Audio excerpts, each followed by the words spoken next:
Hello YouTube, I have some very cool stuff to show you today. Two very nice old gentlemen stopped by this morning and brought two guitars for me to look at. One was a 76 Telecaster that was being sold to a friend of mine. I'm the broker of it. And then the other one is a 66 Stratocaster in Lake Placid blue that has had one owner its whole life. So this guy has had this guitar since 67 and has really for the first time brought it to get a professional setup and repair and service and so on. So I'm going to show you that guitar in its raw state because it hasn't been used in many years. It's actually quite a bit neglected. And let's take a look at it and give a nice tour of a 66 Strat that has not passed through dealerships and music stores and so on, but has just been brought to me from the original owner, not having used it in many years, and bringing it for its first assessment and so on. So this is fun stuff for any guitar player or any guitar aficionado to find locally a nice old guy with a nice old Strat and see it for the first time. It's always fun, so I'm sharing that with you on YouTube. Okay everyone, first things first, here's the case. Original case, which is the type with the black Tolex leather ends with no logo. No logo in 66. The handle is not too bad, it's actually still here. Most of these I've seen have disappeared. Right, so let's get inside.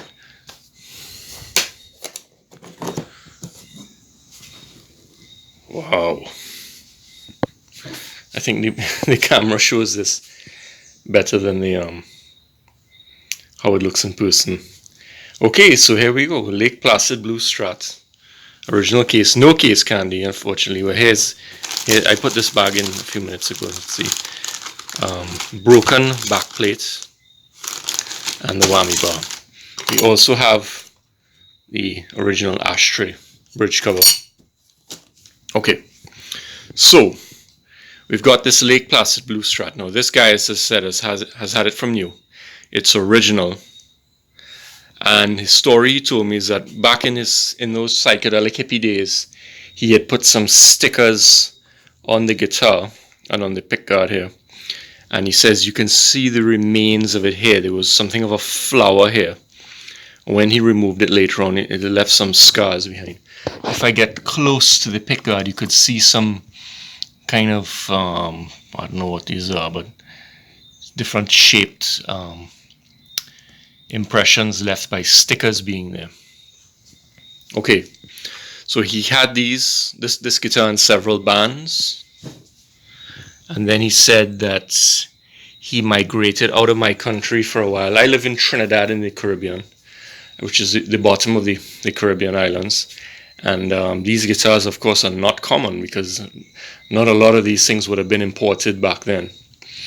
So anyway, he had this. He was in a few bands.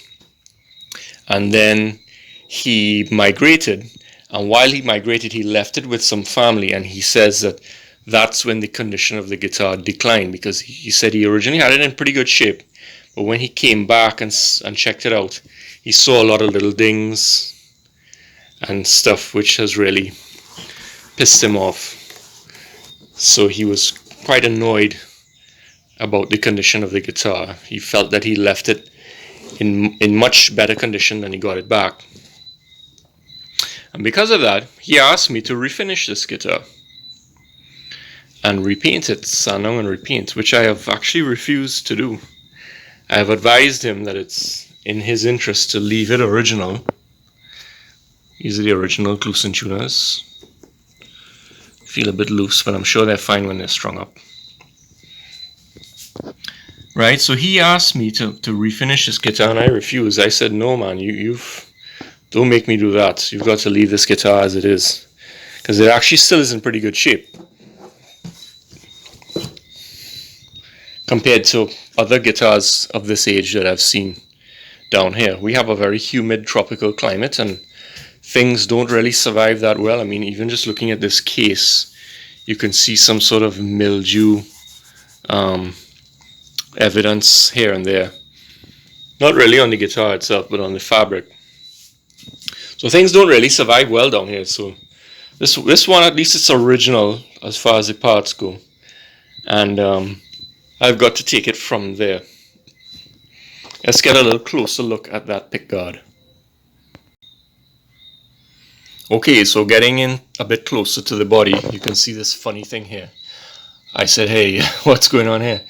And he said that he had a fuzz effect gadget at some point years ago, and it was a gadget that fit right here on the guitar, and he couldn't fit it in with the regular way that it is when it's recessed into the body. So he flipped this out so that his jack and his little fuzz gadget would come here, which is funny. I mean, I've literally never ever seen any photo or any description anywhere of someone flipping this out.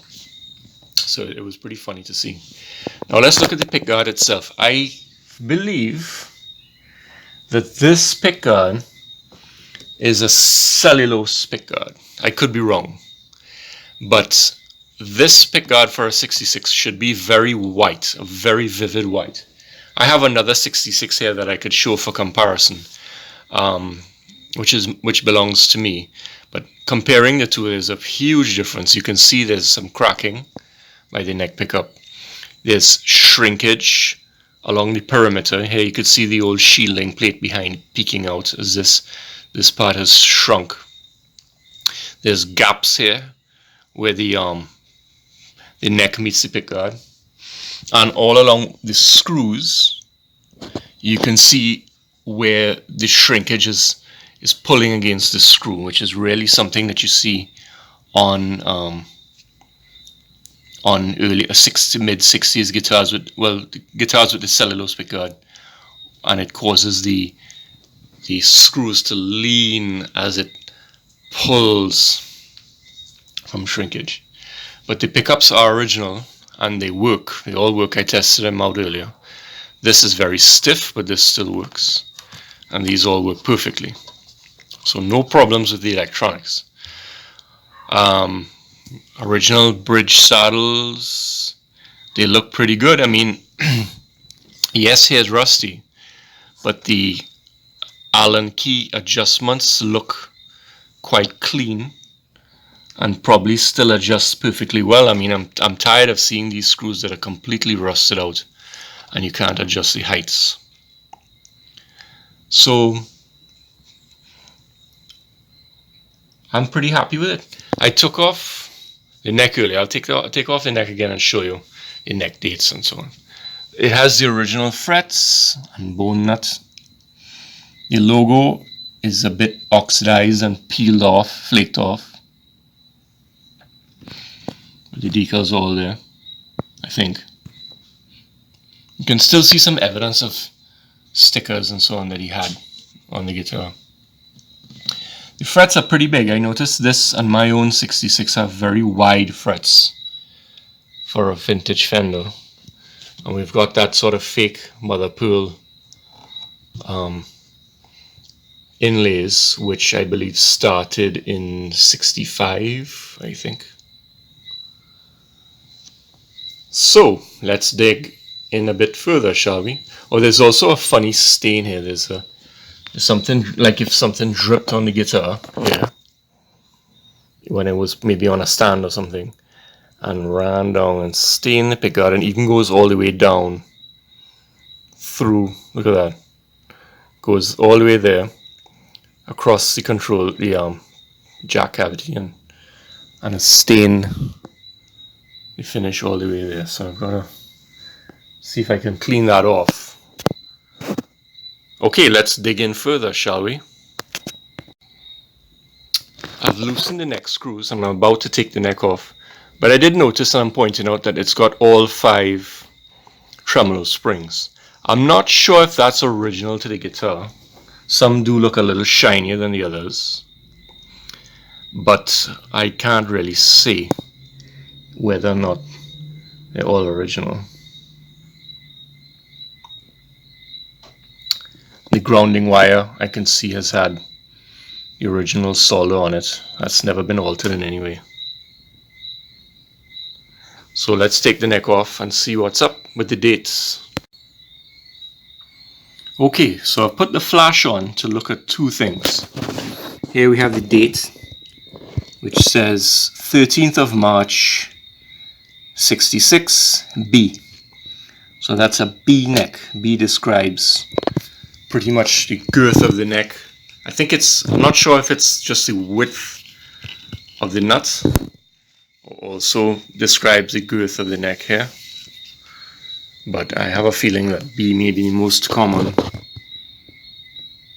neck size, but I'm not sure.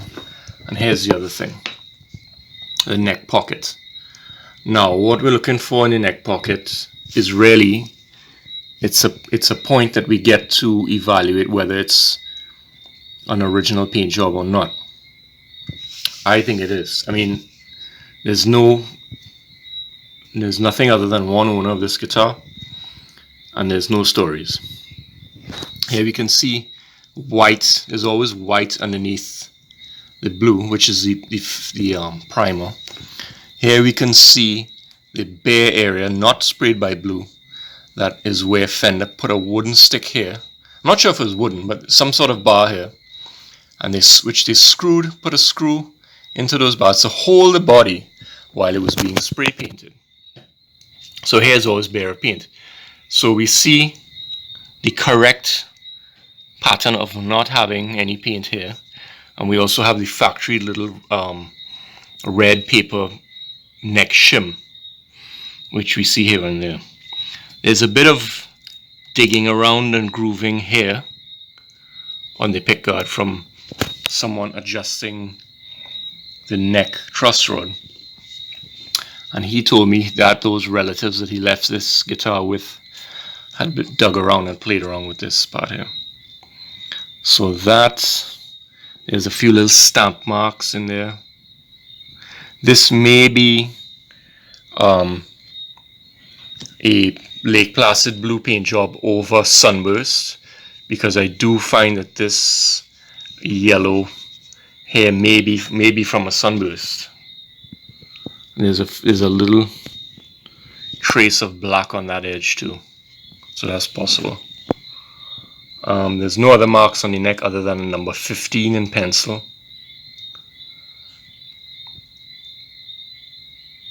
And here we have all the little bits of dust and lint and so on that are around just in the corners here, right?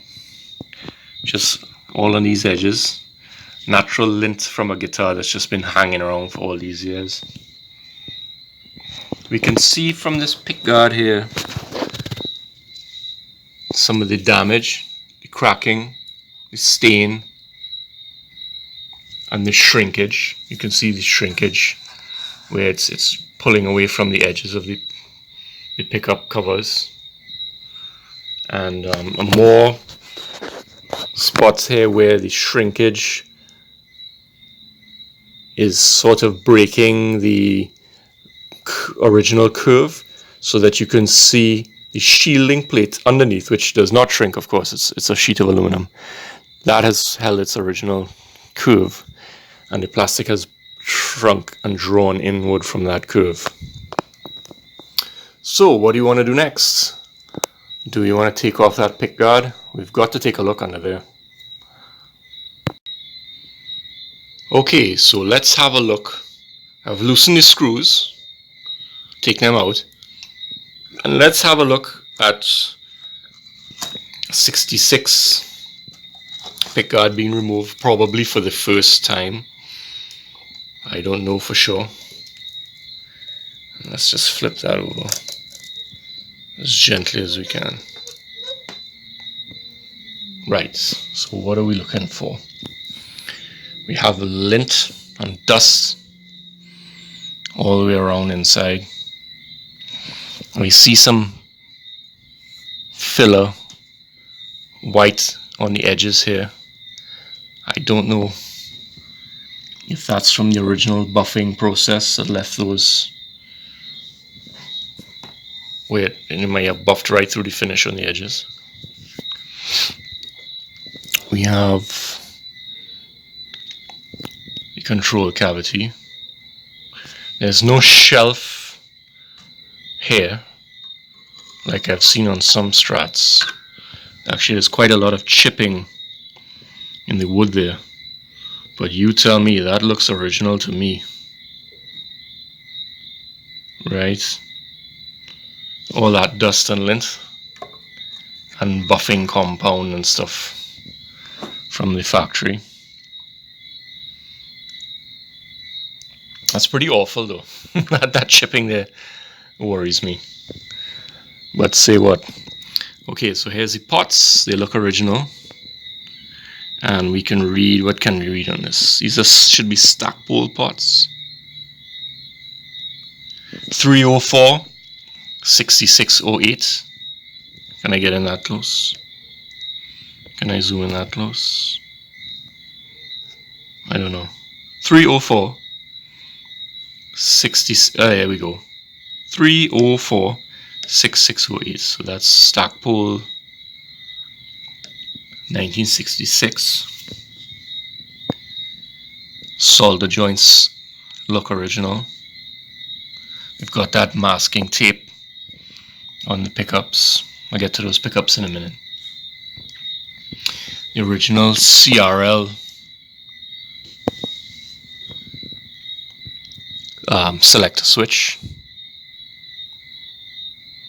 And it's got what appears to be waxy white cloth wires. If we come around here, I can see 66 marked on the bobbins here. I'm going to turn on the flash for a closer look at those pickups. Okay, back on with some flash. We've got a bit of glare from the aluminum, but we can see the handwritten dates on the pickups. I can't really make out the dates. 3rd of something. 3 maybe. Oh yeah, the next says March, so yeah. 3rd of whatever. 3rd of the 8th. 8th, that's what that middle digit is. Can't read the bridge one. 8th of March, 66. Definitely on these two. On the bridge one I can't quite read it, and I don't really want to move the wires too much. Plus these other little markings, I don't really know what these mean. Here we could see again the shrinkage from the pick guard. Well, not really, because I guess this is sort of rough cut. But what we could see is the misalignment of the holes. The holes no longer really line up with each other, implying that the plastic has shrunken, which we know.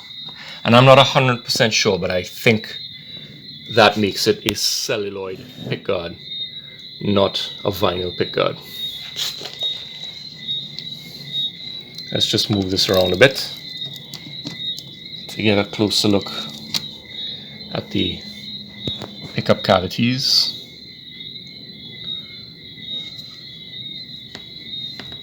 I guess a lot of these specks, white specks, are just dust and so on, right? Well, here we see the Lake Placid blue that's been hidden from light all the time. And I have to say that I don't really think that this guitar greened very much in person. The blue has held up really well. I mean, yes, it's turning green here and there, but it's not that green that makes it look like a green guitar. It's still very much a blue guitar. So here we go. Any other marks? Any tooling marks? I'm just kind of looking around and enjoying looking around in here. I think that's... I'm forgetting where the other tooling marks should be. Finished nail marks. But this is bone stock, man.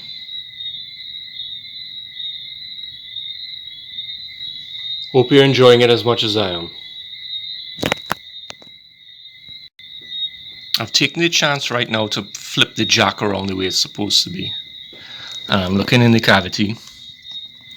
Solder joints are untouched. Never been soldered. Maybe the positive side has been. And in this cavity here, there's the same old lint and old buffing dust and so on. But I see that this has been beveled out quite a bit to hold the jack up, and I assume that's a stock thing. I should look in my other 66 to make sure. Right? But they clearly had to correct that and do that after the guitar had been painted. And here again we can see where some sort of fluid dripped down here, ran like that, and came down there. So it's really ate into the pickguard there and into the finish as well. You can see. I wonder what that was. Could have been some alcohol though. I don't know. Anyway, that's it for now. It all checks out. There's no stories other than what I've told you. Original 66 Lake Placid Blue Stratocaster. So I'm just going to do a little bit of cleaning on the inside here and start assembling things back. Hope you enjoyed it. It was good all the time until I pack it up and didn't use it for years. I find that to be the case in Trinidad. Yeah, I find that a lot of I guitars went away, so I left it with family, and I don't know if they threw it down. I see when I come back, I see all these blotches. Someone might have been playing around with it. That'll just flake sometime, right? Well, no. Well, I mean, if it has dig? It's hard to say because I have seen guitars really deteriorate in Trinidad. Yeah. This is just on upside down. Yeah, because I used to Right. use a fuzz on it, Okay. so I couldn't fit. Oh, it was a permanent. Yeah, it's Right. a- Okay. it's a Okay. small one that I have never even thought about that. I've never seen anyone do that. Yeah, that works. It worked. Yeah. Because I couldn't fit the other way. Yes. I never even thought about that. So tell me the story of this guitar. Give me the story of when you bought it. I bought it in, I think, 67. Yeah. Okay? And it used for years and years. Used to play in a band, so we used to get regular use all the time. Yeah. And this is the original paint job? The original, yeah. And what was the music store that had these at the time? It was National or some- National Music. what else you call them? Martino. Martinos, Right, right. so- Oh, you have this. Here you go. This is this ashtray too. Yeah. The Strat version, yeah. For Strats, yeah. But not as big, you know. Well, I think that this finish is what they call sonic blue, which is their metallic finish, medium, not so light, not so dark, and it turns a little green slightly because of the clear coat on top turns from clear to yellow. But this isn't actually so green. I've seen them get much greener than that. Like it looks It's still looking green. blue. Yeah, I've seen a Gibson that had this color, and you'd swear it was a green guitar. And also another Fender too, a Fender Mustang. Yeah, yeah. Actually, I said the wrong color. This is not Sonic Blue. This is Lake Placid Blue. Oh, yeah. Sonic Blue is a light, pale pastel blue, and it's not metallic. Right, I think I know the That one. I've seen a Mustang from the same age as this, about 66, and it was green. So they still have this color?